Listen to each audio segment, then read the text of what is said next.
And now, Podtendo presents Side Quest Cinema.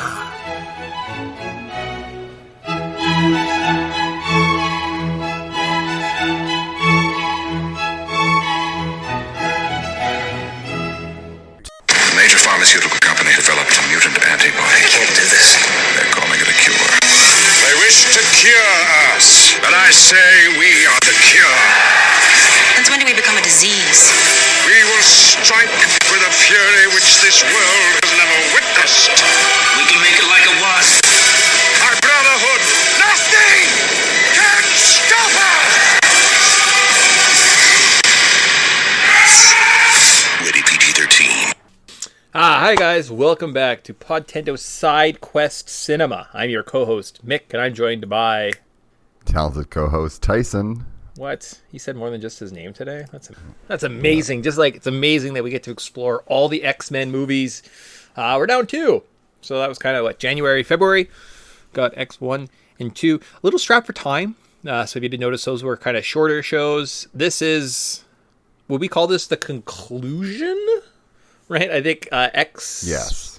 Anything that wasn't brought up in X1, X2 is going to be kind of mentioned today. So today we're looking at the third X-Men movie, X-Men Last Stand, randomly on a video game podcast. I don't really understand what we're doing, but...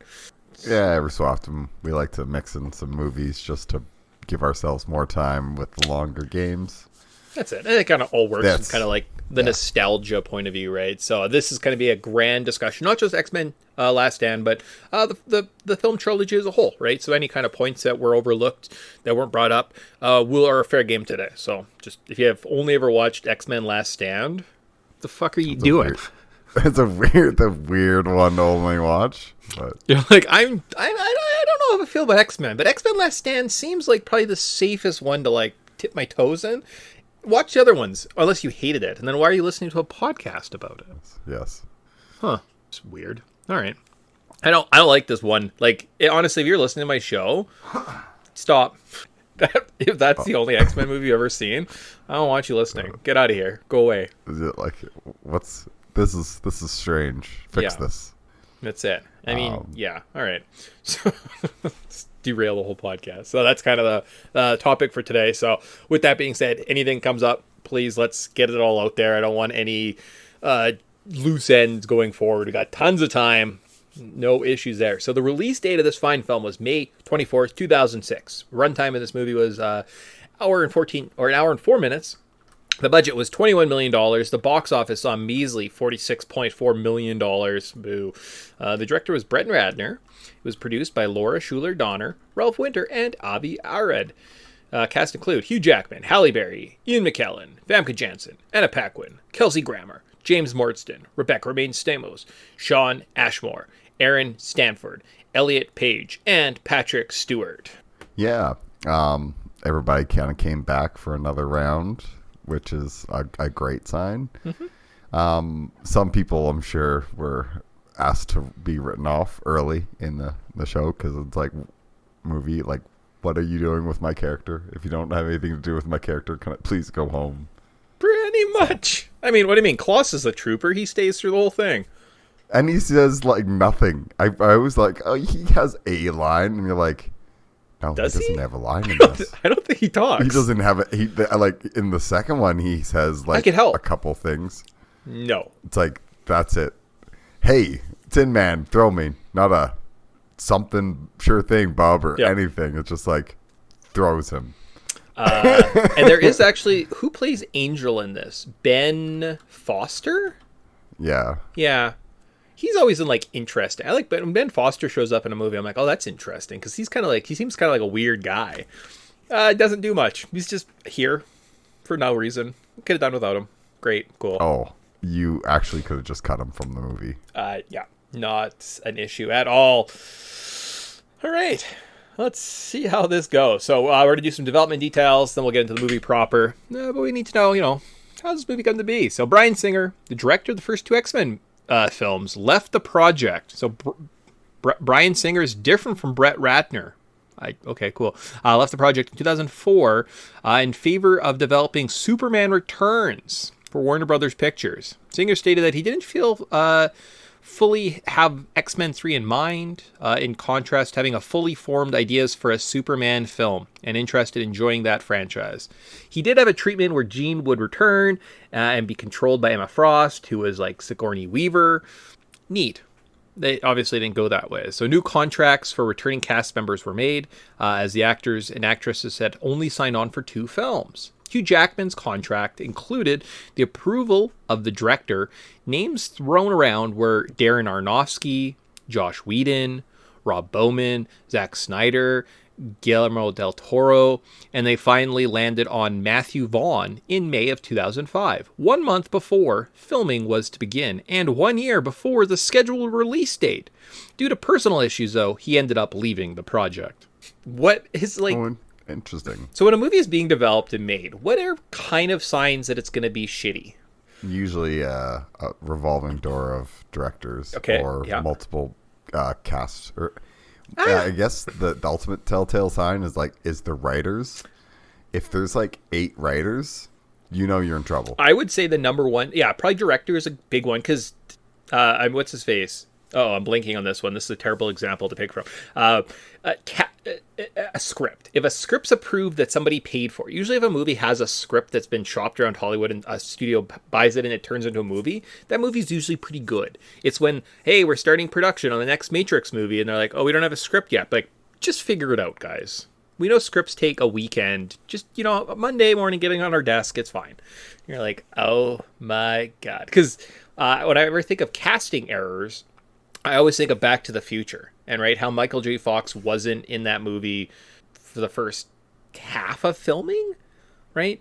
And then he came in afterwards, and those movies can't work without Michael J. Fox, right? So casting, sometimes you're like, it's not working. Let's move on. It's the script. So the fact that we're now a month away from filming and our director who showed up, who'd left, this is not good. Yeah, never a great sign. Yeah. But I mean, if you can replace an actor, why can't you replace a director? Am I right? What's the worst that could happen? So on June 5th, so remember May 5th, 1 month before filming. Now we're June 5th, 2005. Ratner was confirmed as Vaughn's replacement. Ratner wanted to do something true to a comic book storyline. His team decided to work on the Dark Phoenix storyline, but executives were pushing for a Cure story, thinking that the Phoenix would be too dark for the general audience. Killing Cyclops was Fox's decisions based on the availability of actor James Marsden, who was cast in Singer's Superman Returns movie. The studio considered killing him off screen with a dialogue reference, but Kinberg and Penn, 2 of the writers, insisted that Jean kill him, emphasizing their relationship. That very strong relationship that we've seen of Cyclops and Jean. That's what it makes sense. I think it works. Actually, that's a part that kind of works. Xavier's death was intended to match the impact of Spock's demise in Star Trek II, The Wrath of Khan, as Fox felt the script called for a dramatic upturning point, though they did include a post-credit scenes where he could be alive in case they wanted him for a sequel. So that's good. Kill a character off, but maybe he comes back. Yeah, they did that with Jean. So I mean, it's a comic book. So deaths are usually hand waved away. It's magical space time barrier It's wave, fine. Portal, a cocoon. Yeah, sometimes if characters or actors die, then sometimes they die in movies. But other than that, they can come back. And even sometimes when they die in real life, you're like, they just look different now. It's fine. Multiverse. Ooh. Yes. Well, we're going to get into some multiverse stuff that, with time resets and other timelines, and it gets goofy. I don't want to go too far in a tangent, but when I think of X-Men movies, I literally think, okay, the first one, it's not bad. The second one, really good. Third one, miserable. And then it's just miserable movies for a while. I kind of forgot about Days of Future Past. Is that a really good movie that I should be more excited for? It's not bad, to Okay. be honest. I'm excited to I haven't watched these for a while because I've stepped away from watching them all, and coming back to this one after apparently only watching this movie once or twice. Yeah, I'm excited to go down this tangent again because apparently took things as terrible when they weren't so bad. Cool. Awesome. And when Tyson told me that before we started recording today, I was so excited because I kind of feel the same way. So I'm excited for the rest of our conversation we can have. So filming began in August 2005 and finished in January of 2006. It was the highest budgeted movie ever to be filmed in Canada. The second highest value was X2 at the time. It's also the biggest budget a movie ever had. Pirates of the Caribbean Dead Man's Chest would finally take it over. But up until that point, it held it for a while. The visual effects were made in just 1 year and didn't exceed the budget. Ratner wanted to shoot as many practical elements as possible and only use CGI when they had to. What a smart guy! And 1/6 of the budget was used on the Golden Gate Bridge scene. It was used they used miniatures, as well as the team could only film for 1 minute every day to capture the exact perfect amount of light that they wanted for this shot. It took them over 2 months to film that scene. So I don't really understand what was going on, but the fact that they filmed over 2 months, a minute a day, with a miniature, sounds bonkers. Yeah. But you know what? I guess that's Brett Ratner being like, I said practical effects, kids. That's it. He's like, I am not spending some computer nerd to build me a screen. I want these How interns. dare he use filters and artificially adjust the lighting after the fact. It Nope. probably just won't look Miniatures. good. The shadowing will always be weird. The lighting just won't be weird. Computers don't do shadows well. I mean, it makes Yeah, sense. well, but they were okay with other CG scenes in this movie, which is like, there's one scene that stands out quite. Okay, interesting. I don't. Yeah, the CGI in this movie didn't. There was no point where I was like, that looks terrible. Oh, there's one scene. Okay, I am interested. Like, I'm open to it, but like in my mind, I was like, for the most part, yeah, kind of looks not horrendous. Like, there's goofy parts for sure, but I was like, okay, awesome. So there we go. So now we know what the development of this movie looked like. Let's look at Podtendo's terrible, patented plot summary. So the X-Men mourn Jean Grey's death from the second movie until she kills Cyclops and comes back to life. Hooray. Meanwhile, they invented a cure for mutants and started releasing it into the public. Magneto takes offense, begins gathering mutants into his brotherhood. Jean escapes the mansion, goes home, is followed by the X-Men, kills Professor X before deciding to chill with Magneto, I guess. Wolverine tries to rescue Jean, learns that Magneto's plan to destroy the factory where they're making a cure, and readies the X-Men for one final fight. A fight between the X-Men and the Brotherhood takes place at Alcatraz Island, which sees some battle tactics, the Juggernaut, bitch, some decent action before Wolverine kills Jean. We conclude with Rogue, depowered, Storm and Wolverine leading the X-Men, and Magneto maybe having his powers return after losing them? Maybe?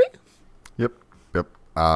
Pretty cool. I think overall the story it has an interesting take, and it tells it very, very cleanly.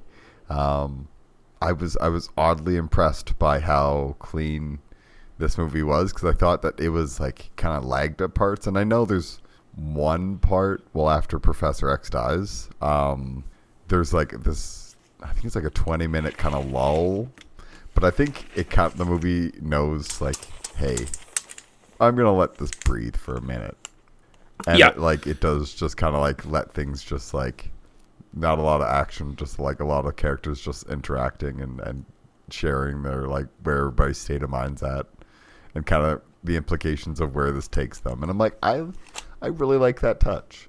Like, this movie wasn't in a rush to get back into the fight. They just had a big fight scene, and the big climax was the X-Men losing Professor X, Magneto dipping, and them like Wolverine and Storm just having to just like sit there and cry. And I'm like, that's a very amazing scene, and I love how it's even shot with like him cry, like Wolverine crying on the floor, Storm hugging him, and they're both just crying, and then just like the pan up, and I'm like, that looks like it was ripped straight from a comic book panel. I really appreciate that, like that little like letting that just simmer.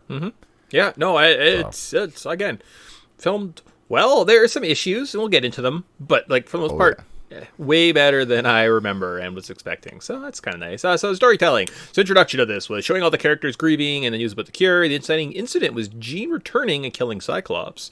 So Cyclops got to be a part of one of the X-Men movies finally. Hooray. Rising action was Magneto recruitment, Jean's killing spree, Wolverine invading the camp. The climax was the fight at Alcatraz, and the conclusion was all the characters at the mansion after the fight. Hooray. The film's major overarching themes are fear of the other, curing otherism, ethical mind reading, maybe, and control versus free will. Yep. And there's even a cute little scene where Professor X is teaching his like philosophy class, and they're trying to relay like modern philosophies to like, well, but they weren't actually mutants. Like, if they could move mountains and they could do anything and they could break the laws of the world, it's like certain things wouldn't apply. It's like it's very, very cute. I like that touch. Yeah. And I think that the storytelling I think is very, it's decent. Like the pacing's not bad. Yep. I think that there's kind of like leaves a lot to be desired at certain points, but I think that they it's a pretty solid story for what they have to tell. And well, there are, and like some of the issues that we have are almost kind of like, I'd call them sins of the father. So at the end of the movie, they go to have a fight, and they're like, all right, so we've killed off most of our main characters. We have Storm. She was established in the last one. Wolverine, he's established. And then they're like, okay, Rogue, oh no. You know, like, that's kind of a sins of the father. Why isn't there more X-Men in this movie ready to fight at the end that we have, like, an established relationship with? Right? Where, like, Kitty Pryde is, like, a big part of this show, and she just shows up. I'm like, and Beast. I'm like, well, yeah, killed off lots of them, and, like, Nightcrawler didn't want to come back, right? Like, Alan Cummings didn't want to come back into the fold, so. And I think Wolverine even says a couple times, they're ready. Like, everybody's like, I think that's kind of him trying to tell the audience, like, okay, no, they are ready. Yeah, I guess. Like, I know this is the group that we have, but they are the right people that we need to have. And you're like, I like that touch, but yeah, it is that glaring weakness of like, oh my god, so many underdeveloped characters, and what do we do? It's sins of the father. You know, if you have Iceman sit in a plane for a whole movie, we're not going to know much more about him than he likes to sit in planes. So what is your history with this movie? So one of the things I wanted to start doing as we're kind of going through this is, how long have you seen this? Where did it come? Did you see it in theaters? Like, did it speak to you before? Why are we returning to this? Or like myself, this may be one of the most disappointing movies that I ever saw in theaters. I was like really hyped going into it, and then I just recall being super disappointed. And I left the theater and I was like, that's not what I wanted to see. That's not what I was expecting. That wasn't an X-Men movie. That was something, but it wasn't an X-Men movie, right? And I didn't hold this movie in high regard. I maybe saw it once. Like, this might have been the third time I've ever watched this. So once in the theaters, I watched it once because I did like an X-Men marathon, and then most of the time I skip it because in my mind it sucks. It's not worth my time. So like, not a lot. And I kind of, was like actively, whatever old I was at this point, like left the theater, and like I remember us sitting and just being disappointed by what we kind of witnessed. Yeah. I remember that vividly. Like, I just remember being like, I hate this movie. This movie is terrible. It's bad. It's boring. All the characters that I like do nothing, and it's such a trash movie. I hate it. It's garbage. I don't want anything to do with this. Yeah. And that's like, and I've just avoided it. And then like going back and rewatching that is like, actually, why is this way better than I remember? Like, was I just so bitter that, yeah, they killed off Professor X. Yeah, Rogue doesn't do anything. Angel kind of is just there for a few scenes. And like Colossus doesn't get to do anything. Iceman doesn't really get to do anything. Storm isn't super developed. Like, Psylocke's there for 4 seconds, and unless you know it's Psylocke, yeah, you'll never know who Psylocke is. Callisto doesn't even really get named. And then you see people like Spike, and you're like, I remember all these kind of cool characters, but they just kind of like are in scenes. They're not doing things. And I just like, at the end, we were all like, oh, hopefully like Mr. Sinister or something crazy happens up. But we were always hoping that they were going to go like really deep down, like the comic side, like have a CGI Sinister walking around and a big goofy cape. Like, we wanted that. That was the movie we wanted. I would have But, like, taken, like, as a child, I almost wonder if I would enjoy, like, the DC Universe movies, because they're kind of goofy and over the top, but I kind of think that's what I was looking for with a lot of these X-Men films, because I had the same thing. I was disappointed, and I kind of alluded to it in our first X-Men movie, was I came in with all this baggage. I love the X-Men, here's all these games I played, and the comics I love, and all these cartoons are amazing, and I got into the theater, and I was like, they just didn't show me the cartoon, though. Like, that was a different story. I don't like this. Yep. And I wonder if, like, if I was at a different age, would the DC universe, as it constitutes up into this, like, where it is now, like, would that have spoke to me? Would I have been a bigger fan? Versus now I just look at it and I'm like, what a frustrating, terrible, convoluted series of, like, terrible decisions, over the course of, like, 10 movies. They just couldn't get their act together. But I've been like, oh, but I love them. I don't know why people don't like them.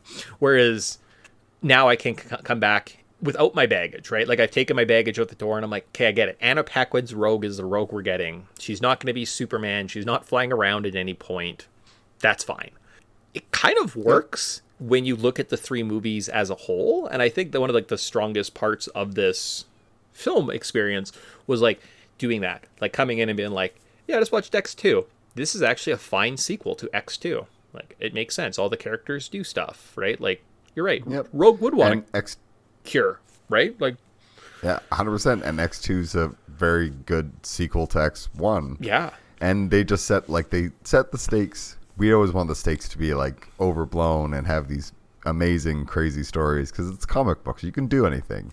But with movies, you have to be a little bit, like, more limited in your scope. And I think that taking these for what they are, like, this is a really strong movie franchise that I kind of always just disregarded as like a lesser tier, when it's like, and I always kind of thought that they, like, you know what, no, this, like, that movie franchise, those aren't as good. It's like rewatching them, it's like, no, like, as X-Men movies, these are really enjoyable and watchable. And, like, yeah, they did some choices that I wouldn't have made, but for what we got, like, they took the source material seriously, and, like, that's usually all I ask. And they, like, try to tell an interesting story, and that's what they were trying to do.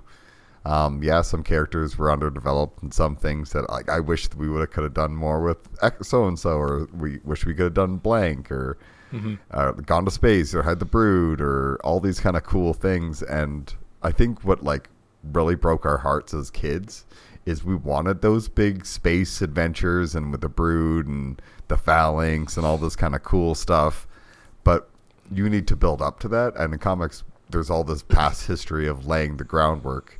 And seeing these first movies, it's like, no, they have to do the golden age of comics thing, where it's like Superman stopping a train, or, like, foiling a bank robbery, or stopping a giant laser. It's like, those are the stories you need to tell, so that I was gonna say, one of my run in the future. As you're talking, like, one of my criticisms that's jumping out of my head is, and, like, one of the issues is that the fight at Alcatraz is they're just trying to destroy the Cure. That's it, right?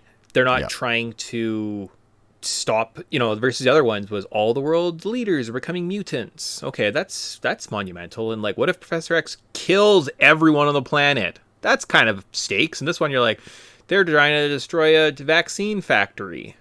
You're like, that seems like they scaled it down. But I kind of like that. I kind of like that it's a micro story, not macro, right? Like, I don't mind that conflict. I'm like, yeah, I kind of get it.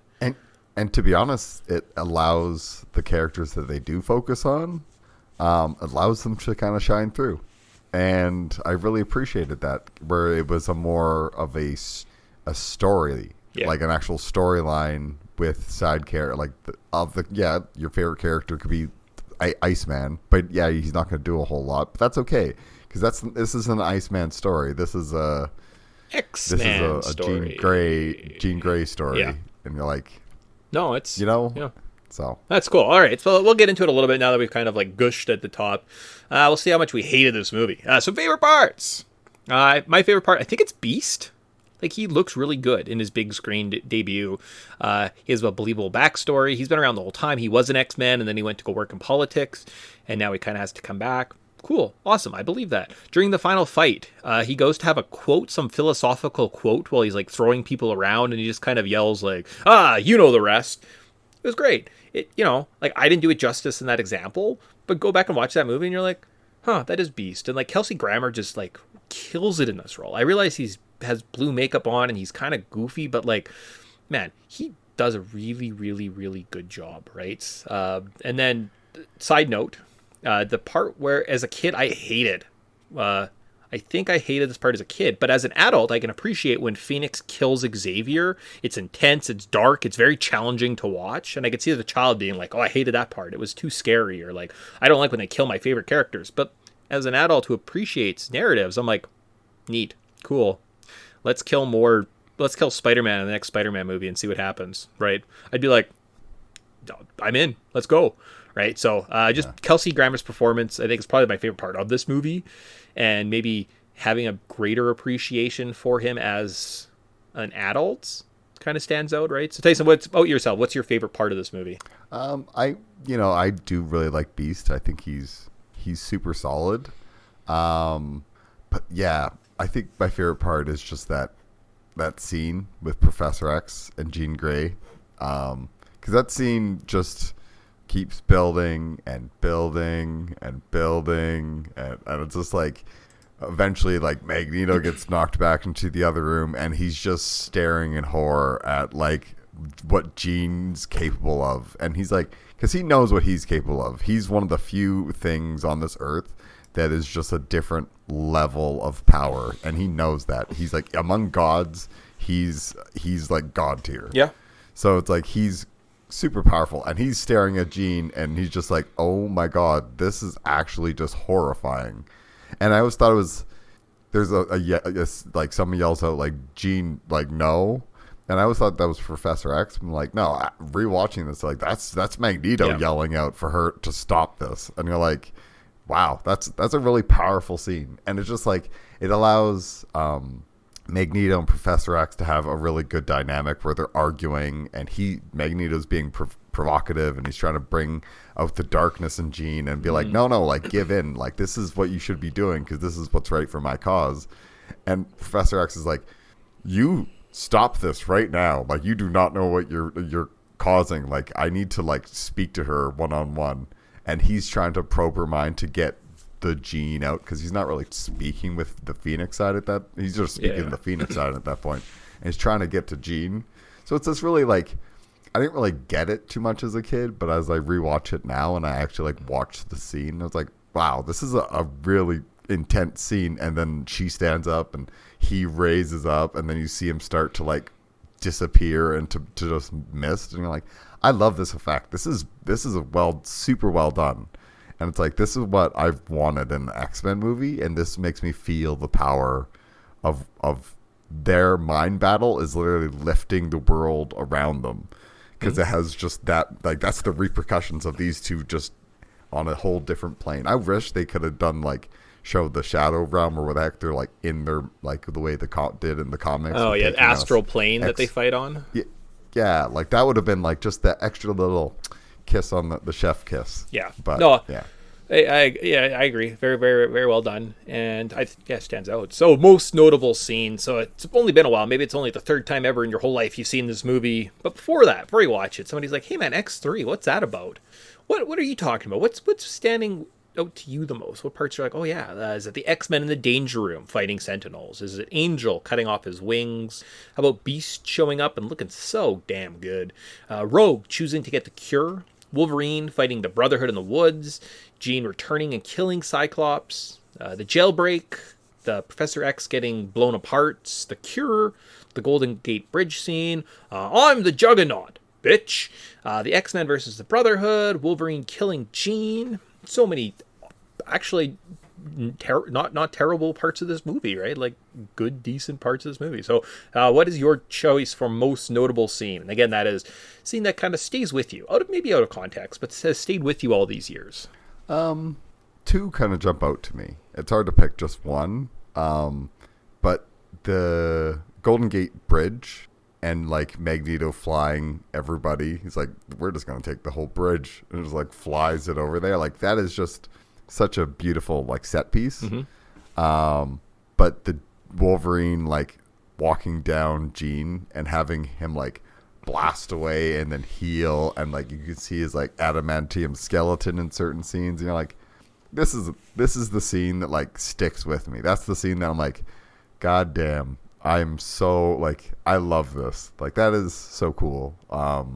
That's like, I just love that stuff, because it's like, that's a really awesome effect, and we'd never be able to do that without just like visual effects and CGI. But yeah, that one, very well done. Cool. Yeah. What's yours? For myself, I would say probably, similar.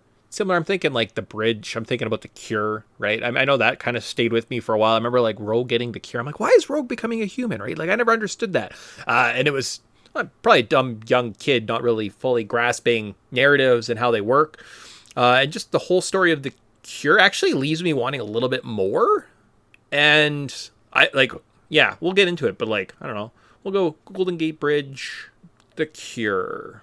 Nothing, I guess, specific. All right, cool. So, what's our least favorite part? So, do you have a least favorite part of this movie? Part you're like, I could do without that.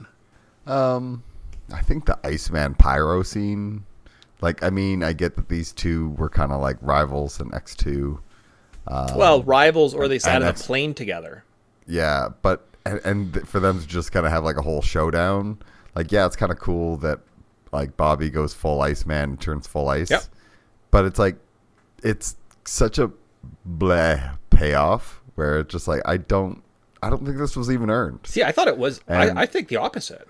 Yeah, I think that one just stands out as like, okay. I was like, this is such a goofy scene. Now the scene's just, it feels tacked on. Granted, they meet for some reason outside of like one of the places where they're giving the cure, some like whatever you want to call it, like a vaccine center, and they kind of Pyro blows it up.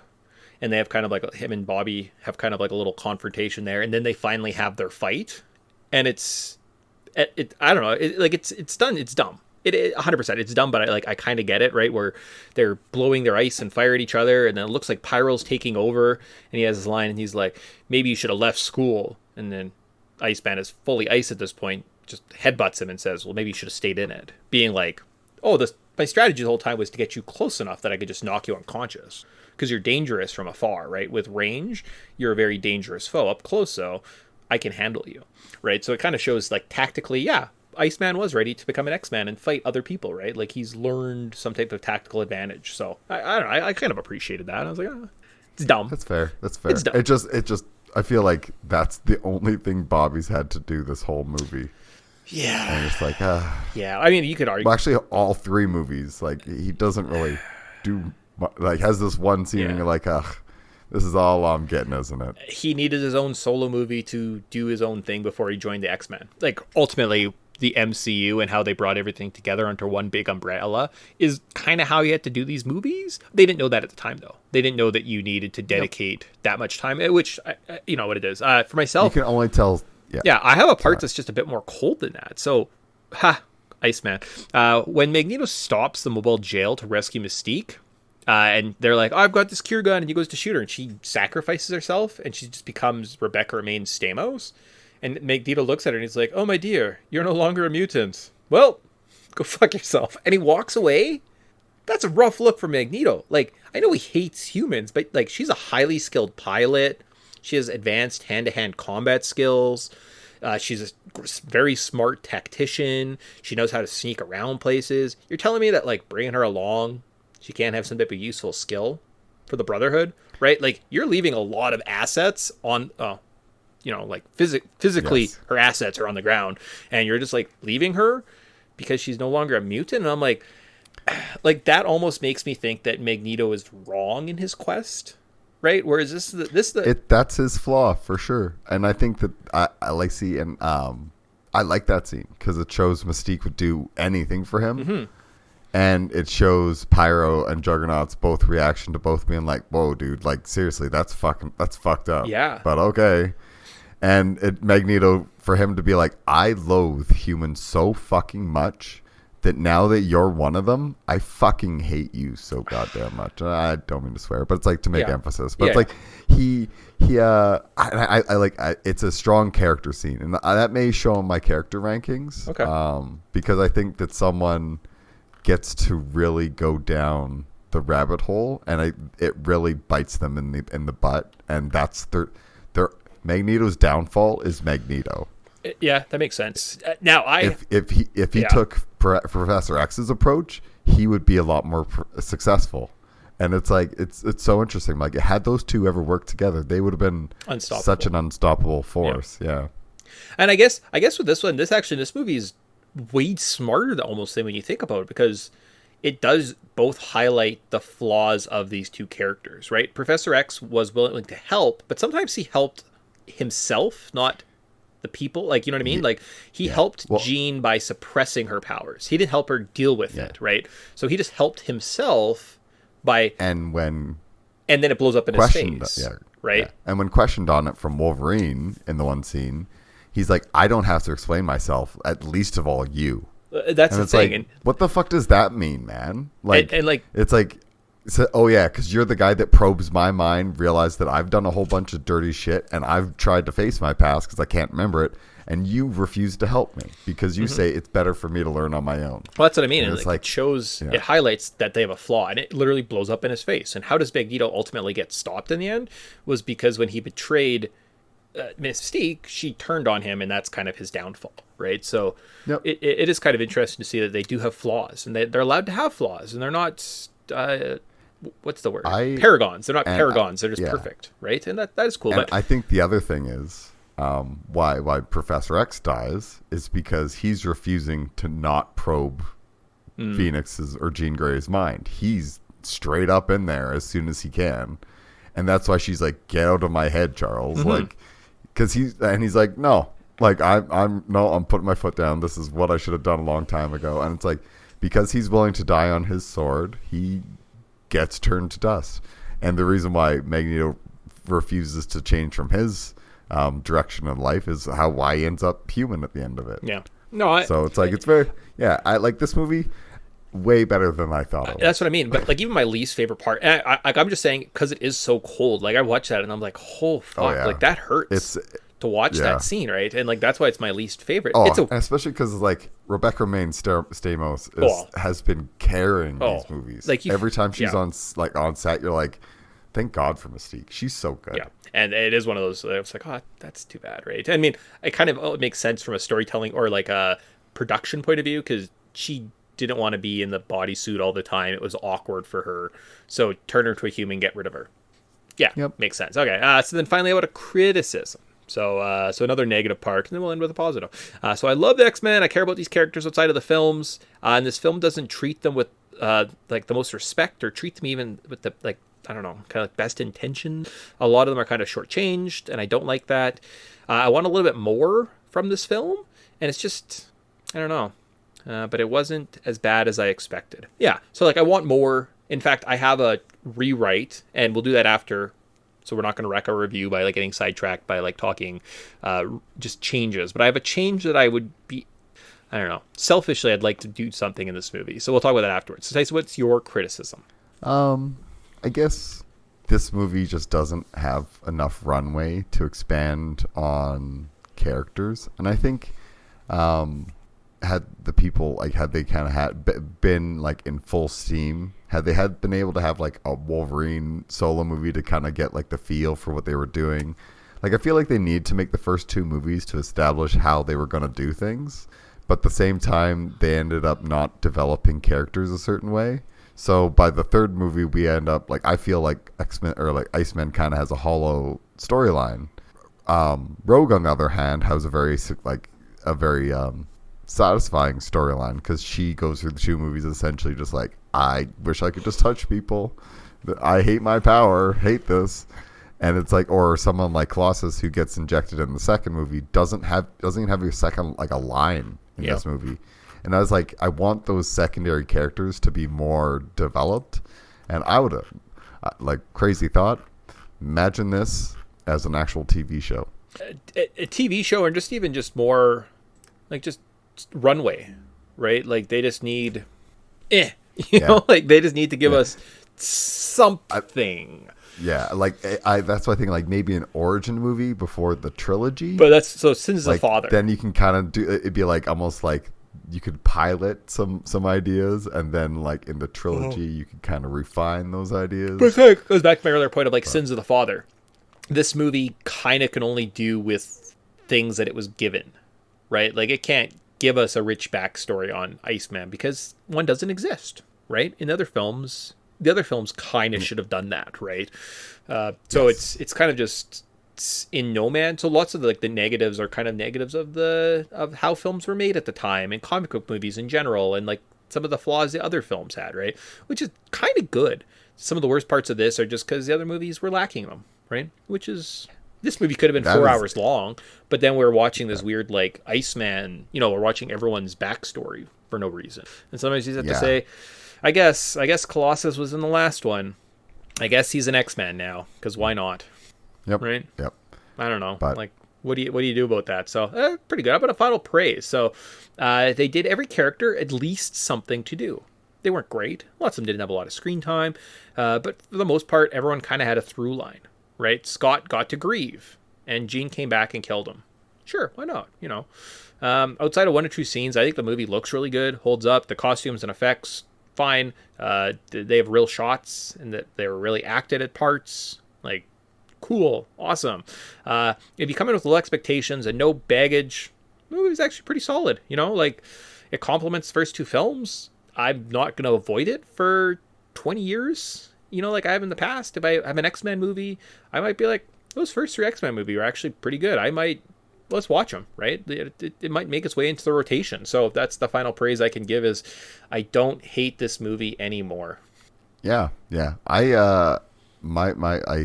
This movie was for the longest time among the bottom regs of the X-Men movies in my head, but going through this has allowed me to reassess things, and it's like, this is a solid movie. It's up there with X2 in the terms of quality. Like, it is what it is. I'm trying to coming in with not all of this extra baggage after the end of the year, after all these like hype and stuff, kind of just taking a movie for what it is. It's really well done. And yeah, I think it's satisfying for what it was. I didn't for once feel that I regretted my decision by trying to watch all these movies. I in fact walked away very like, wow, that was way better than I remember. Mm-hmm. So yeah, that's a nice change. And I knew we were going to be kind of in for a slag through these films. So the fact that one of the movies I thought I hated, I was like, okay, it's good. I'm kind of excited to keep going through these films, because I feel like with a new appreciation and just enough time passing, right? This might be different. I don't know. I'm truly excited to rewatch the next one, because I remember that one vividly being not so good. But I'm like, you know what? Watch this. I'm gonna go back, rewatch it, and be like, hey, it's not bad. Okay, like, are these movies all just not bad? What's happening? Yeah, like 50% of X-Men Origins Wolverine was absolutely horrendous, but then there was parts that were actually like really good. So, it's strange. I'm like, I'm excited to see where this goes. So. I'm so excited. As soon as you said that today, I was like, I'm stoked that we're having kind of similar experiences, and it'll be kind of fun to keep going. I was going to actually opt out of, because I thought this movie was going to suck so terribly, and I was like, I can't do X3 and then X-Men Origins Wolverine. Like, I just can't do it. I can't put myself through that much pain. Do you want to play the X-Men or the Wolverine Origins video game instead? Oh, have you never played it? Yeah, I've never played it. It's on my to-do list, but I was like, it'd be fun to do in the future after this year. We'll watch all the movies. We can do another previously on X-Men segment that includes X-Men Origins Wolverine, like the X-Men Legends game or something like that. Yeah. Right? Yeah. Something like that, and I'm like, maybe Who knows? There may be even a cartoon that we might be able to talk about by then. So I think we'll carry on with watching movies, but X-Men Origins Wolverine is definitely that game. Yeah, I remember like loving the shit out of that. So I'm swearing lots. I'm loving the heck out of it. It's so good. That was one of the games that when I worked at GameStop, I would recommend to people. They're like, I just want a good like action-y game. It's like, here, play this. Like, oh, the movie sucked. Mm-hmm. And you're like, no, I know the movie sucked. The game, phenomenal. Yeah. And then people would come back and be like, is there another one of these games? It's like, sorry, dude, that's like the best superhero game I can recommend to you. Okay. That's all I got. So I'm thinking with like that, one of the X-Men Legends games that are kind of like the Marvel Alliance, Ultimate Alliance games. And then we'll figure something else. Anyways, so we'll do that in the future, so we can definitely watch that next. And maybe we'll be surprised. How about an Are You Buying It? And then we'll kind of like end the review, and then we just got some fun stuff, and I'll tell you my weird rewrite and something like my wish list. So Are You Buying It? The cure didn't work. There was some theory on this website about it, But isn't it canonical that the cure was just temporary? Because Magneto's shown at the end of the movie to have his powers back. Yeah. Okay.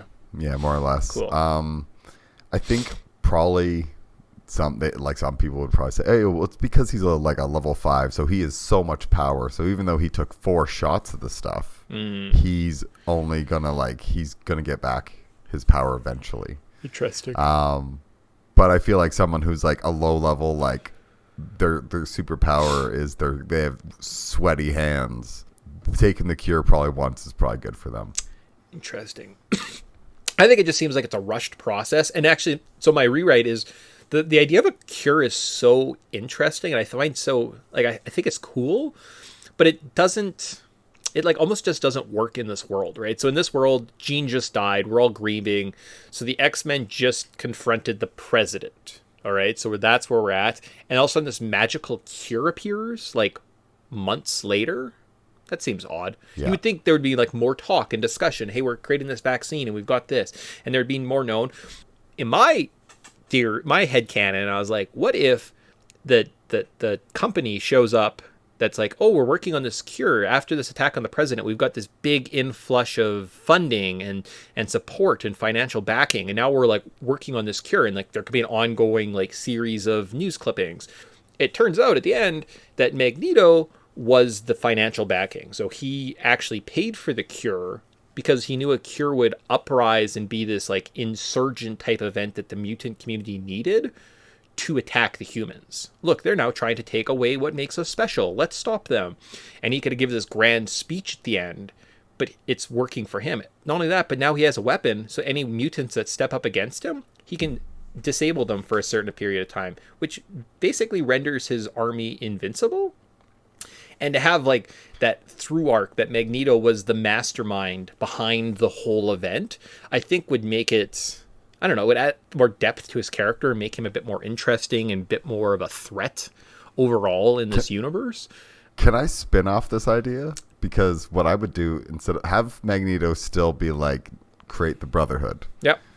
But instead of him being the financial backer, have it be Mr. Sinister. And it's him trying to establish the cure. So then, but it's actually not an actual cure. It's just him running experiments and turning brainwashing people and turning them into his own part of his little mini army. Give me a Sinister and Magneto team up at the end. Sure. Yeah. Cool. Great. Okay.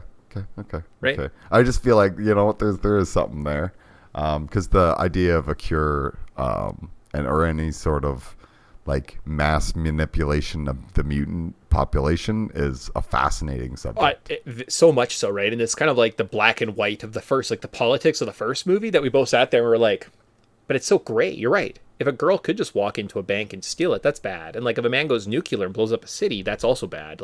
We should control some of this. They're not doing it in the right way. Do we really want angsty teenagers who can essentially just turn people to dust? Yeah. Be able to just, be angsty teenagers. That's bad. Who have raging hormones. They call it raging hormones for a reason. You know this, right? At some point as a kid, even if you're not a biggest fucking piece of shit in the world, you probably had a moment as a teenager where you were kind of a piece of shit because your hormones. You can't control it, right? It just kind of happens, right? And we have to. Yep. Part of growing up is you're fully developing your social understanding of how the world works. So you're probably a piece of shit at some point. And it's just it happens. It's unfortunate. Yeah. So you're that's gray. That's weird. The second movie was a little bit more black and white, and then this movie again has layers to it, and you're I don't know if. Some people might want to be cured, some don't, but they're militarizing it, and it's not good. And I don't know, you know what I mean? I just wanted a bit more depth in the story versus it was more of a very straightforward story. So a little bit more gray, I think, would have been a bit more interesting. And working other characters, working things. You don't even have to say Sinister. If you just said the Essex Corporation is the second backer behind this project, you'd be oh, I know that's Mr. Sinister. That is interesting. What's going on here, right? Yep. When Shadowcat's running through the walls, have a couple weird experiments in the background, and all of a sudden you're oh, that was a weird chair made out of pulsing mucus. I wonder whose office she was just in. Huh. What's that weird, gross green ooze in the background of all these scenes. Yeah. That's strange. Right, like if you would have done that, you'd been like, "Fuck, this movie is amazing." They had what? Yeah. Like just like simple little things versus I don't know whatever straightforward new.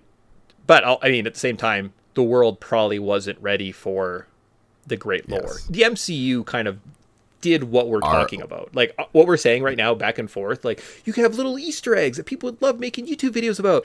That's every Marvel movie now. So. Yes. We're there. It's finally reached saturation point. That's yeah. why it's like these movies walked so future X-Men movies could really just run. Mm-hmm. And the only knock against this movie is I just want this movie to be in a full sprint the whole time because it's doing so many right things. I just want more of it. That's kind of, I think, what we're asking for. And again, I would have said, we should have done this before. We should have gauged how we thought about each movie and what our opinion was, and then do they change? Oh, for sure. Well, for sure. we could do that now. X-Men Origins Wolverine. Is it terrible? Terrible. Fucking terrible. Awful. First Class. Mediocre. Okay. Good, but mediocre. Okay. The Days of Future Past. I think it's not bad. Okay. So we haven't hit like But anything. it does have Olivia Munn and no, that's Apocalypse. Yes. Okay. So then Deadpool. Boring. Yeah, boring. Okay. They don't get off the. So then we're at Apocalypse. It's bad. It's pretty bad. Okay. It's not good. So the most, I think we've got X-Men Days of Future Past was not bad. That's the best category so far. Yeah. Oh, and Wolverine. The Wolverine. Oh, yeah, sorry. The Wolverine. That one's good. Okay. That one's good. All right. Oh, yeah, Days of Future Past. That one's actually pretty good. Dark Phoenix? If I'm not mistaken. Yeah, Dark Phoenix.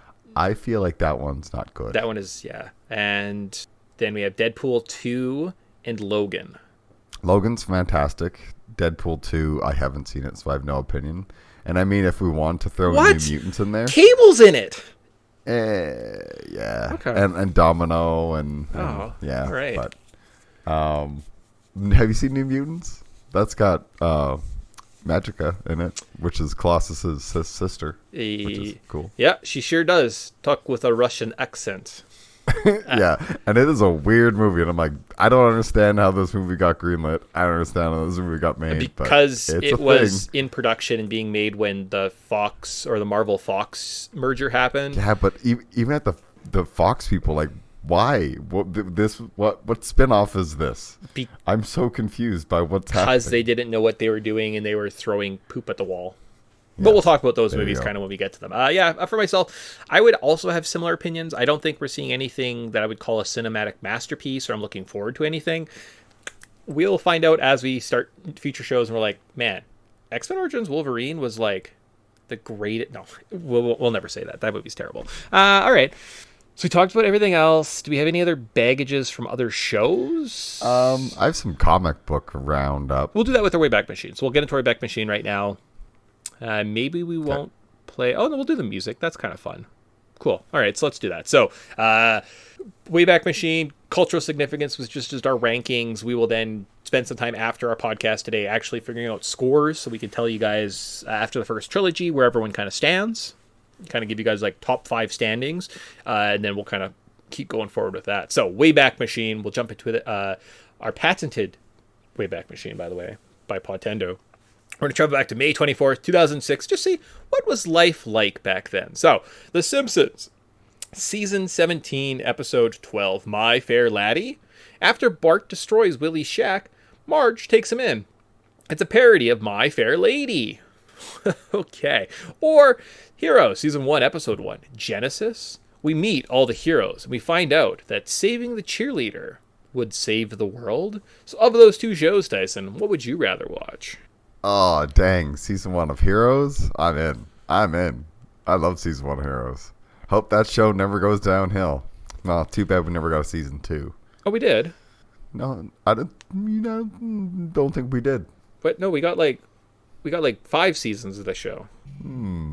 I only ever seem to remember the end of Season 1. So the second season was leading into... Oh, okay. Okay, I see. All right. So technically the show, it was the writer's strike. So they ended up just kind of like being like, and they saved the day. Hooray! So I think this was one of those series, wasn't the greatest series, but it was definitely hurt by the writer's strike. This is definitely one of the casualties of the big writer's strike that happened back in 2007. So yeah. Well, I think it's also like the first season, everything's kind of like left up for like there's a serial killer that's killing heroes and he's absorbing their powers and he's going to become ridiculously powerful. So it's kind of like this cool like ticking clocks and like what if a mad person had powers? And then by the season 3 or 4, they're brothers and they've had their powers wiped multiple times, and it's like, okay, what point did we stop being about like just like and the last superhero one stuff? like there's something about a carnival or something, and like the powers are very ambiguous, like, oh, that guy's powerful, and like, what does he do? And he's like, oh, he has powers. Oh, okay. Oh, sure. Yeah, he can do stuff. All right. Apparently it's streaming on Peacock, Prime, Vudu, and Apple TV. I don't have any of those. Well, maybe Prime, so I'm not watching. Oh, yes, Heroes. Good job, Heroes. Huh. I think I have all the DVDs, so we could watch it all on DVD. It's true. All right. I just remember after season like 1, it slowly lost my interest. Yes, it was not. Yeah. Anyways, okay. So the top TV shows: we got The Game, The Unit, Brotherhood, Dexter, Jericho, and Big Love. You know, boring TV. I'm not watching that. I'm watching cartoons like Ergo Proxy or Metalocalypse or Grossology or Tom and Jerry Tales or The Doodled Good Parents. Metalocalypse is amazing. Okay. All right. Somebody had to watch it. I might need. You know what? I'm still think we're still waiting for the ending on that one. Okay. I'm glad things don't have conclusions. Wasn't too bad. No, and it was one of those things where they only like later on started building onto the lore of the world. Okay. It was, and it's an Adult Swim show, so I mean, lots of gore, lots of random violence, but yeah, good times. Solid. All right. I just feel like I wasn't going to movies at this point in my life because the top movies that came out. So nothing else came out against this juggernaut. Why not? Because they're the juggernaut, bitch. Still in theaters. Could be An Inconvenient Truth, Over the Hedge, Da Vinci Code, Poseidon, Mission Impossible 3. Oh, Mission Impossible 3. Fuck yeah. And Cars. All right. And if you waited a week or two, you could get The Breakup, Jennifer Aniston's butt. Still good. The Omen, Tokyo Drift, and Garfield, A Tale of Two Kitties. Oh, and also Nacho Libre. Okay, weirdly, I've seen every one of these movies. Okay. Well, yeah. For some reason, I seem to remember everybody needed to go see The Breakup, and it must have been because we would have saw Jennifer Aniston's butt. So. Well, and Vince Vaughn was like pretty hot at the time, right? Like this is after Wedding Crashers, Yep. so like him and anything he's touching, you're like, oh, that's gold, right? Or like any of those, Yes. any of the Wilson brothers and stuff. They just kind of had. And Jack Black was really big at this point because I mean, this was him being weird and doing Nacho Libre, which was was it entirely in Spanish? No, that was That's the Will Ferrell. It's movie. like Del Cabra de Pasa or something like that. Yeah, like he learned how to speak. Casa de mi Padre. Yeah, that's the one. Yeah. Cool. Yeah. Okay. All right. Yeah. So just weird. Okay. Weird. I'd say all those movies are actually kind of a little off. Yeah. Also, I mean, Ian McKellen pumping out Da Vinci Code and X-Men 3 in like months of each other. Good job, you. yeah. I was putting in work back in the day. Oh yeah. Can't. Oh, I didn't even tell my CGI criticism of this movie. Oh. Yeah, it doesn't matter. Okay. Well, yeah. Let's do it. Let's do it after our song. So top video games. So this month you would have seen Tom Clancy's Ghost Recon, New Super Mario Brothers DS, X-Men the official game, Jaws Unleashed, and Half-Life 2 Episode 1. Oh man, can't wait to get the episode 2 and then 3, and then we'll have the whole story finally. Whew, boy, Half-Life 2 is amazing. So that's kind of where we're at. I was 2006 around this time. What was I doing? I think I had moved out and went to college. So I was home for the summer and I was working. And this is the summer I worked at like the bark plant. So I think I was just miserable all the time and broke. So that's why I didn't do anything fun. Cool. Awesome. Great. Lovely. Yep, this is probably around my senior years of high school, I should say. I think you're probably finishing up like grade 11.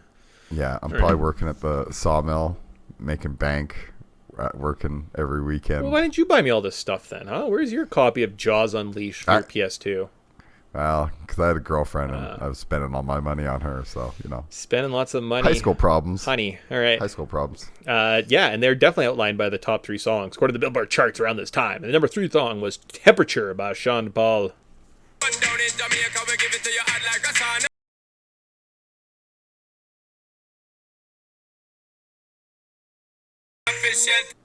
I didn't know it, but that's maybe my favorite dance song of all time. So yeah, that one. If it didn't come on during one of the dances, you're just like, this DJ sucks. Or even like at a club now. Like, have you heard that? It's got such a good like beat and stuff like that, and you kind of do like dum dum dum dum dum. It's very simple to dance to. All right, I had no idea. One thing I knew I wasn't going to have was a bad day when I saw that the number 2 song was "Bad Day" by Daniel Powder, because this is delightful. And it was like on the charts also number 1 for like months, like weeks and weeks, like 2 months in a row. This was the number 1 song. So kind of maybe we were all at a sad little spot in our lives. Bad day.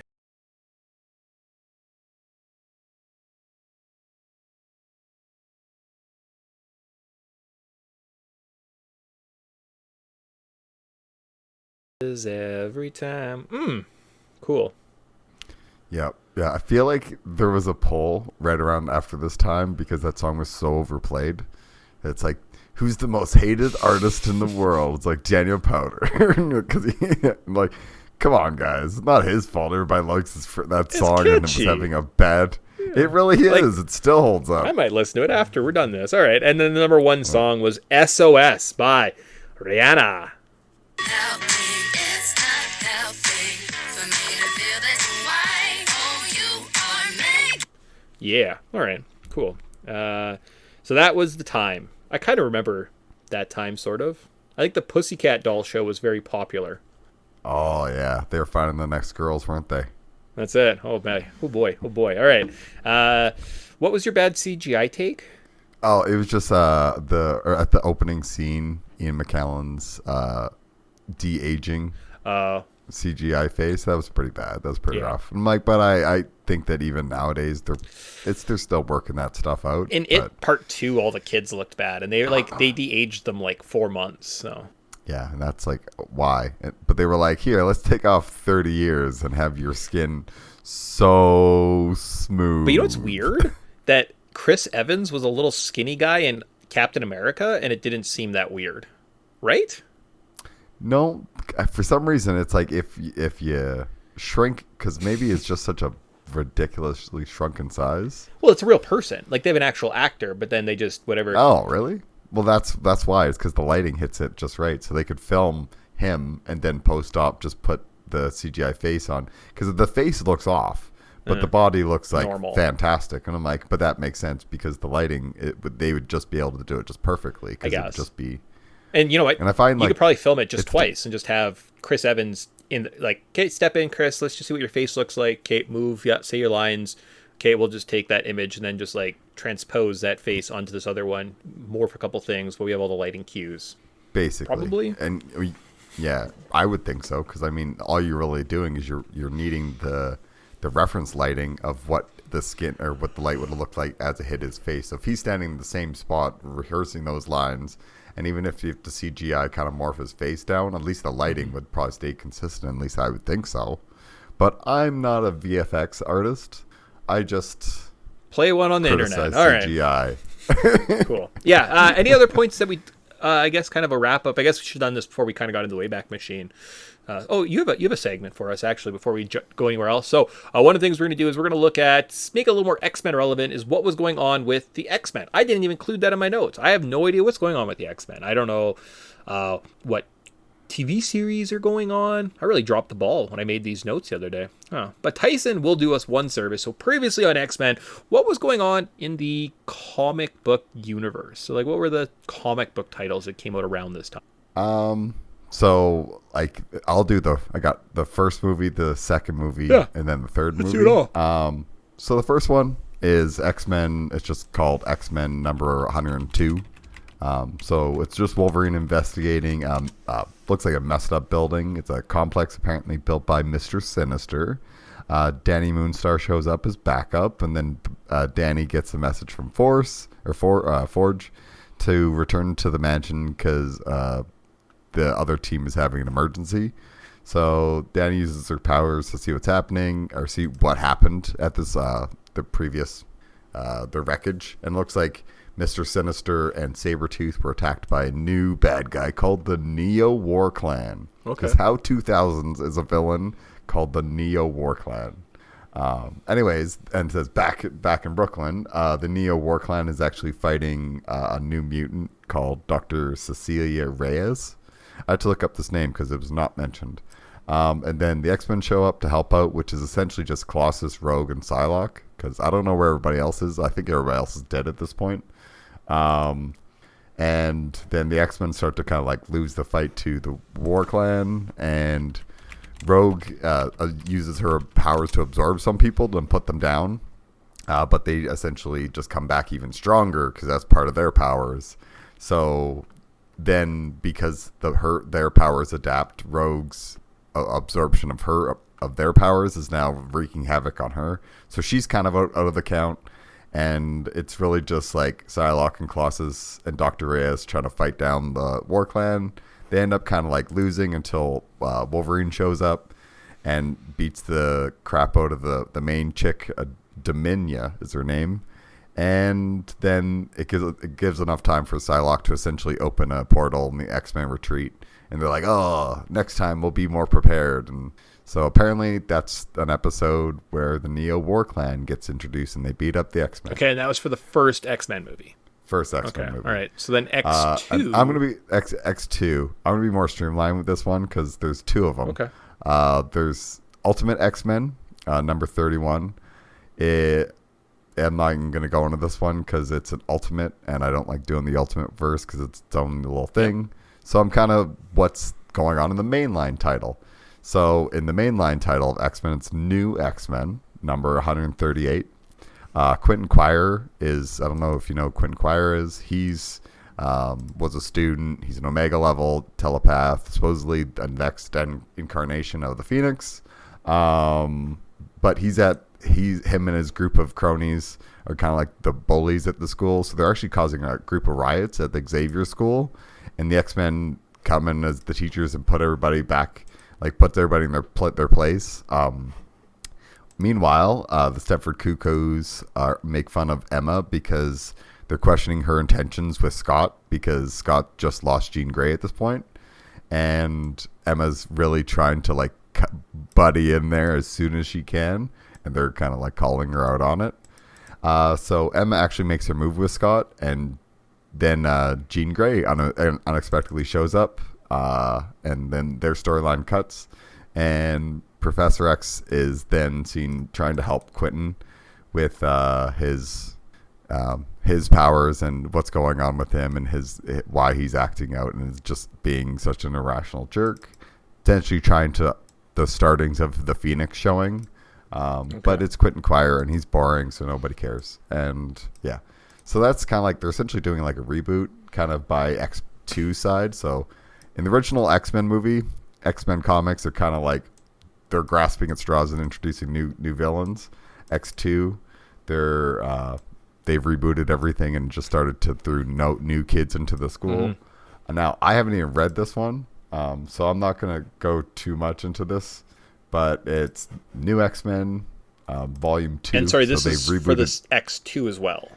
No, so this is for Last Stand. Okay, so now I just skipped the second one. Yeah, no, that's fine. The other ones...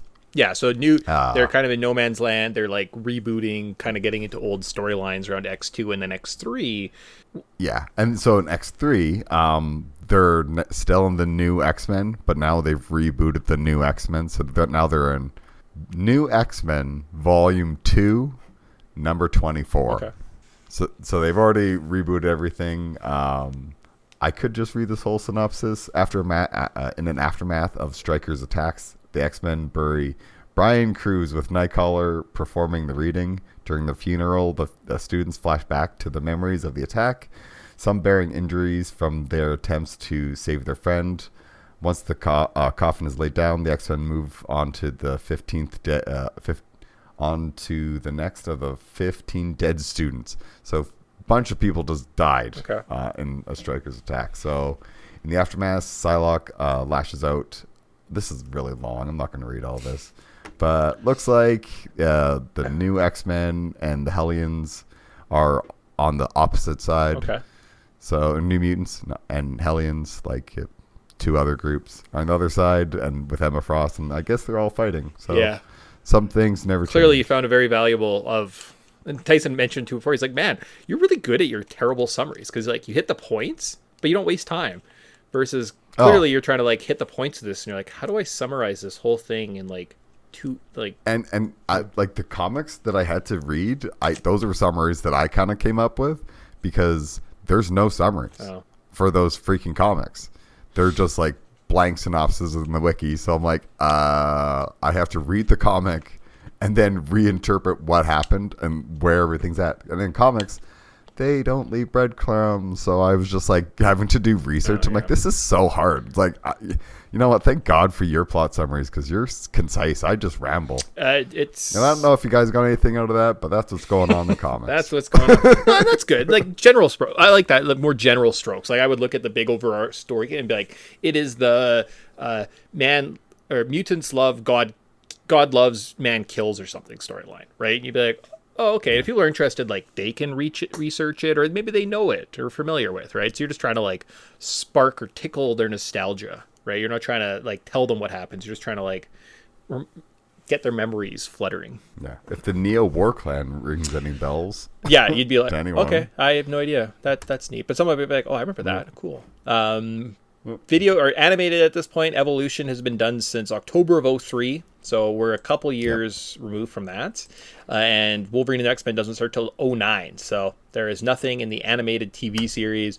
In terms of video games, we would have had the X-Men Legend series. That's kind of it.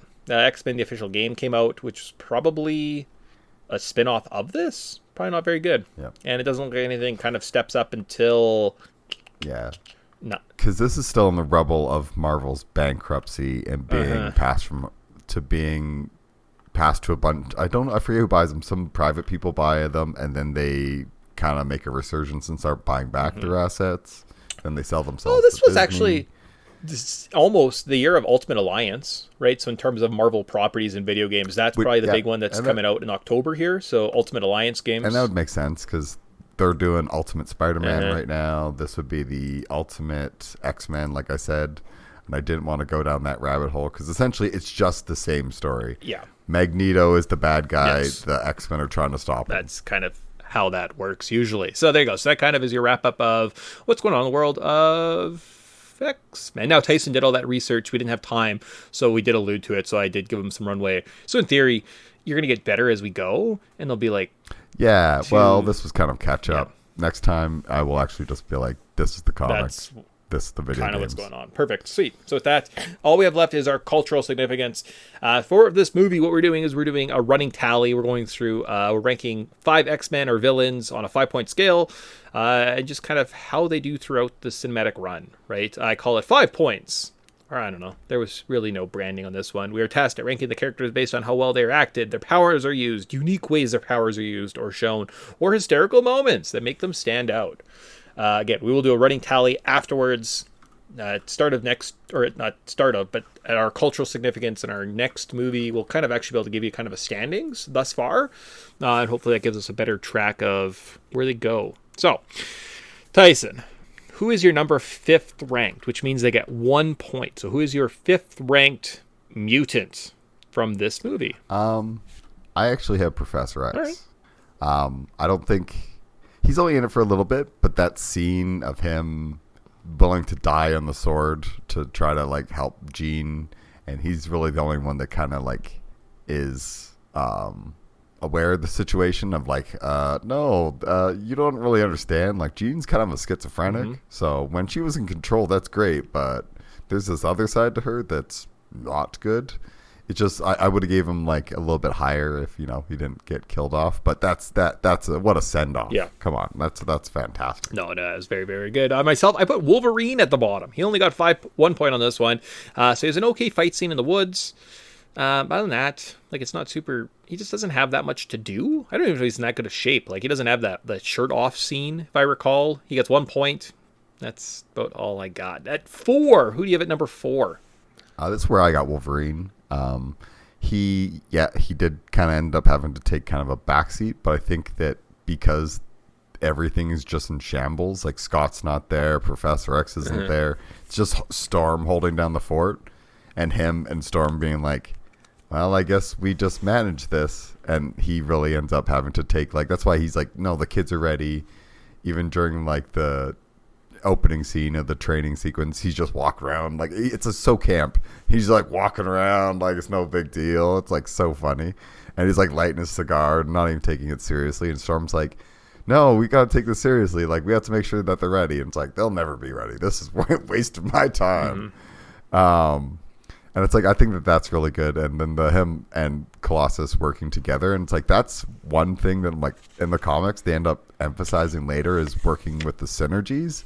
And because Colossus is so strong, he can throw Wolverine, and because Wolverine weighs a ton, he's not a light dude. So for him to be able to just whip him like a bloody shot put is just like impressive. So Wolverine's my number 4. Sweet. Yeah, myself, I put Magneto. He's just kind of always scraped out a win, even when it's not his greatest showing. I think he should have done more. I think he's such an interesting character, but like the Golden Gate Bridge scene, that's an impressive use of his powers, right? Like his callousness when he leaves poor depowered Mystique on the ground. Oh man, that hurts, right? You show that he is a great manipulator. He's a good leader. He's a politician and a general, really, at the end of the day. And I just kind of feel like those are all. And he has remorse. At one point, what have I done? When he sees Phoenix at the end, I don't know, Magneto, 4 points. You get 2 points. You're in my number 4 ranking. How about number 3 for yourself? This is where I have Jean. Okay. She has some, the hissing when she's like kind of slipping in between the two characters is a little bit goofy, but a lot of the time all she does is just stand there looking evil with black eyes. But that's not really her problem. Like, I think Famke Janssen does fine.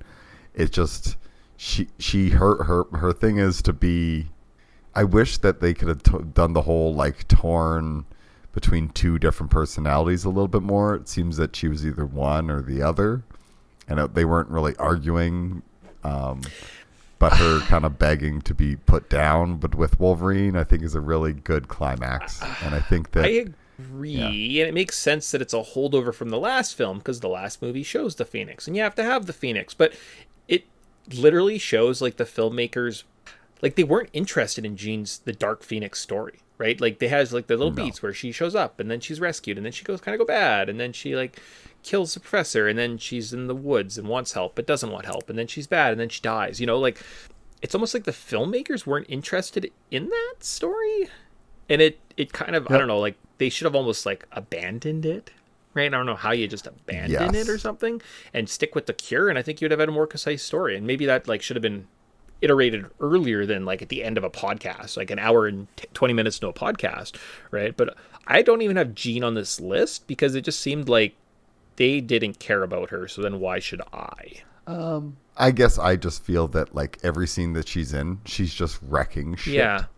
I thought it was a better use of her powers in the last movie when she was fighting with Cyclops and she accidentally like blows apart the dam. I was like, holy shit, that's awesome, right? A character that doesn't understand how powerful she is a really cool concept, right? I think Rey from Star Wars, kind of interesting that she has the dark force powers of Palpatine in her. She doesn't know. She doesn't understand what's going on. Cool. Awesome. But I don't know. She didn't make my list for that reason. And I think I struggle with her portrayal a little bit. That's okay. That's okay. Because I see your number 3. Who's your number 3? I went with Shadowcat. So again, I could rank them however I want. She was, at one point, Shadowcat takes off to try and find the mutant that is the responsible. We didn't even mention that. Man, we're terrible at podcasting about movies. So the cure is actually a mutant, and somehow they've taken his powers, which is depowering others, and so she goes off to save him. Juggernaut pursues. She can run through walls, so she's kind of flying off. Juggernaut's blasting it. At some point, he gets stuck on the ground. He has the famous line, the meme, "I'm the Juggernaut, bitch." I thought it was really good. It's really done. She uses her brain. She outsmarts Juggernaut by having him run into a wall and knock himself out because he loses his mutant powers when he's close to Newt. And I was like, I like how the X-Men fight and are smarter than the Brotherhood, and that's how they win. So they're not more powerful, they're smarter. And that makes sense because they're training and they're literally at a school. That's fair.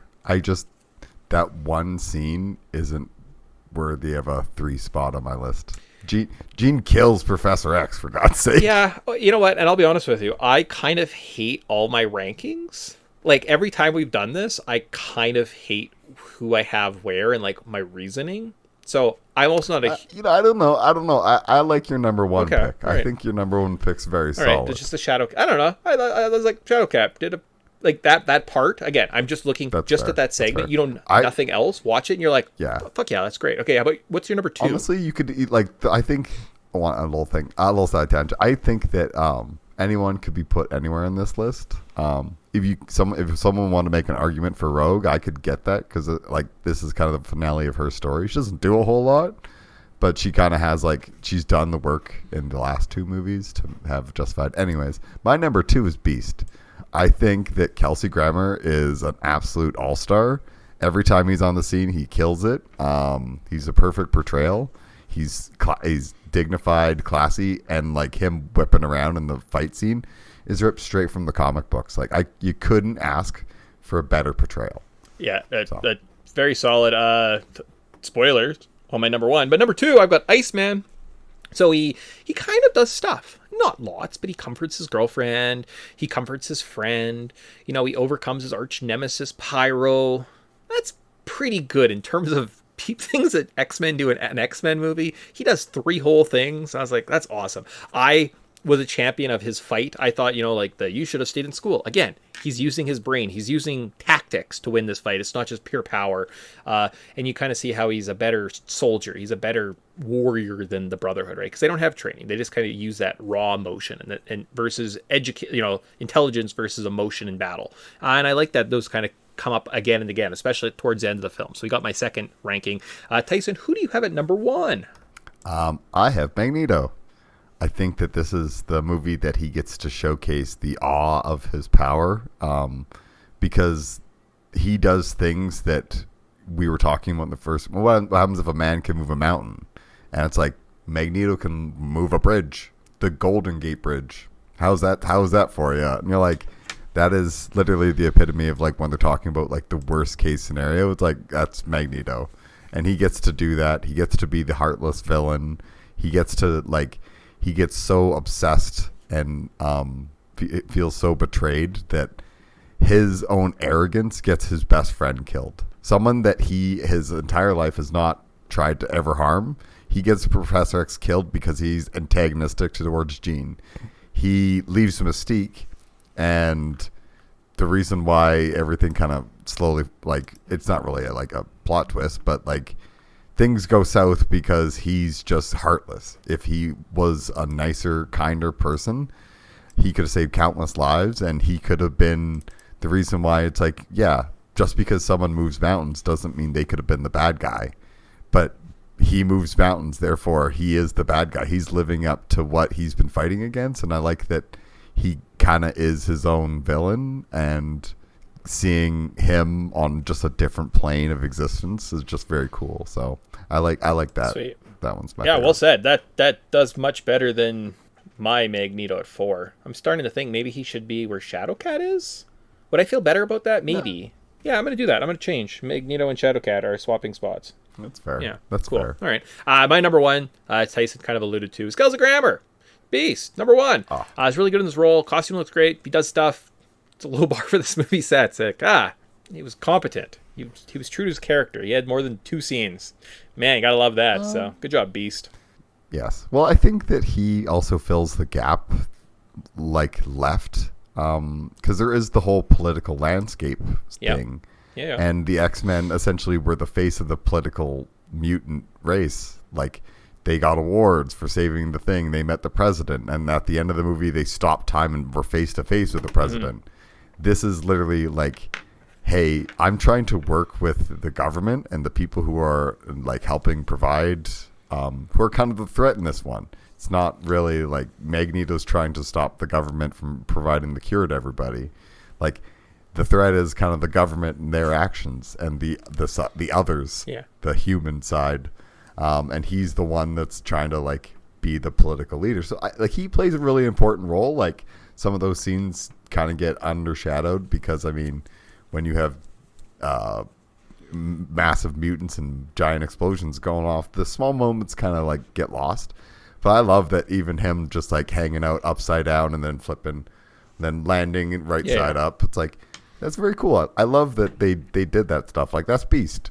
That's straight from the comic books. Him, and I think there's one time where he during the fight, he rips around a pole, and you're like, I'm pretty sure I've seen that in like the first issue of comics or of the X-Men. It's like, I'm pretty sure an Uncanny X-Men. I'm pretty sure he's doing that in a scene. I'm like, that's a really good callback. I love that stuff. Like, he gets all the fun Easter eggy stuff. Yeah. So Sweet. I can see why he's a strong number one. Awesome. Yeah. So I feel I some reason like your rankings a lot more than mine. And maybe I'm just not very. But also, you're really good at like our tier ranking list. I'm just not very good at ranking things, obviously, because my brain works. I'm like, yeah, but what if you rank them based on like how many times you see their shoes in a movie? I'm like, what? I'm such a scheisler. Like, I'm like, that's dumb. What a dumb way of ranking things. So, you know what? Sometimes it just comes down to personal preference, and I'm lucky. Better to be lucky than good, yes. I guess. All right, cool. So with that wraps up this movie. We're back in 2 weeks with Pokemon, so that's pretty exciting. And then, yes, but maybe the best X-Men movie ever. We don't know at this point. I'm going with low expectations, no baggage. Give it to me, Fox Studios. Whew. You know what? Apparently, I have misjudged your previous work, and I have to apologize. Let's go into this next one with fair shakes, and if I get burned, I get burned. But in the meantime, I'm playing Pokemon, so I'm not complaining. Cool. Sweet. So that's did we miss anything? No, happy. There you go. Well, I think we're even caught up for the next one. So even if I do a little bit better with my notes, we'll be good to go. I think your notes were fine. They were good. I mean, you were very self-aware, and you're like, this is hard to talk about. I think we've now talked. We've almost talked longer about X-Men 3 than we did the first two side quest cinemas combined. So, hooray! Well, we did. And we're almost over our allotment as we're speaking. So, good job, us. Okay. Well, guess we should wrap her up and say goodbye. Yeah, perfect. Cool. So, bye. We'll see you guys talk about Pokemon next. Bye. Bye.